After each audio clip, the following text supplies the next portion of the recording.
નમસ્કાર મિત્રો, મારી પીકે ગુજરાતી ચેનલમાં તમારું સ્વાગત છે।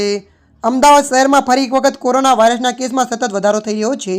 2 જૂનના રોજ માત્ર એક જ દિવસમાં 50 નવા કોરોના વાયરસના કેસ નોંધાયા છે। હાલમાં શહેરમાં કોરોનાના 157 એક્ટિવેટ કેસ છે, ત્યારે એક અઠવાડિયામાં 2 દર્દીઓનું કોરોના વાયરસના કારણે પણ મોત થયું છે। શહેરની એલજી હોસ્પિટલમાં 18 વર્ષની મહિલાનું કોરોનાથી મોત થયું છે, તો ગઈકાલે એટલે કે 1 જૂનના રોજ પણ 47 વર્ષીય મહિલાનું કોરોનાથી મોત થયું હતું।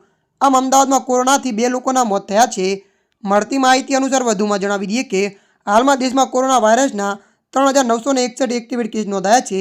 કેરળમાં 1435, મહારાષ્ટ્રમાં 506 કેસ નોંધાયા છે।